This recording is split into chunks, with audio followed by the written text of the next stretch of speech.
নমস্কার, আপনাদের সকলকে স্বাগত জানাই। গত জুলাই মাস থেকেই চর্চার কেন্দ্রবিন্দুতে রয়েছে সিম কার্ড।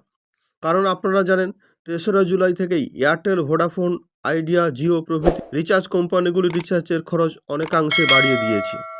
এসবের মাঝেই আবার নতুন নির্দেশিকা জারি করল ট্রাই। যারা জানেন না তাদের উদ্দেশ্যে বলি, ট্রাই হলো সমস্ত রিচার্জ কোম্পানিগুলিকে নিয়ন্ত্রণ করে। এবার নতুন নিয়ম চালু করতে চলেছে ট্রাই।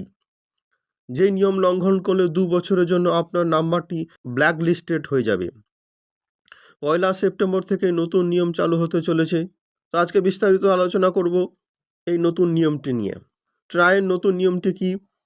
নতুন নিয়ম অনুযায়ী কোনো গ্রাহক যদি তার মোবাইল নম্বর ব্যবহার করে কোনো প্রমোশনাল কল করে থাকেন অথবা টেলিমার্কেটিং করেন, তাহলে ওই নাম্বারটির বিরুদ্ধে কেউ ট্রাইয়ের কাছে কমপ্লেন করলে সেক্ষেত্রে নাম্বারটি 2 বছরের জন্য বন্ধ করে দেওয়া হবে।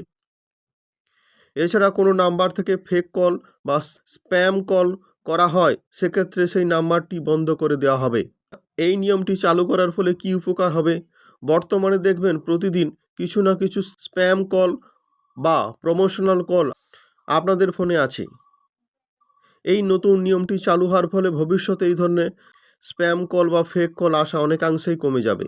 নতুন নিয়মের শাস্তি কি হবে?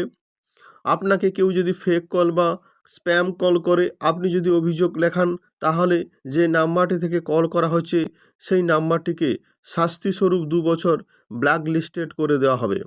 অর্থাৎ ওই নাম্বারটি থেকে 2 বছর কোনো ফোন করা যাবে না। কবে থেকে এই নিয়মটি চালু হচ্ছে? এই নতুন নিয়মটি 1 সেপ্টেম্বর 2024 থেকে চালু হচ্ছে। তো এটাই ছিল আজকের গুরুত্বপূর্ণ আপডেট। তো ভিডিওটি অবশ্যই লাইক, কমেন্ট, শেয়ার করবেন এবং চ্যানেলটি অবশ্যই সাবস্ক্রাইব করবেন। সবাই ভালো থাকবেন, সবাইকে ভালো রাখবেন। জয় হিন্দ, বন্দে মাতরম।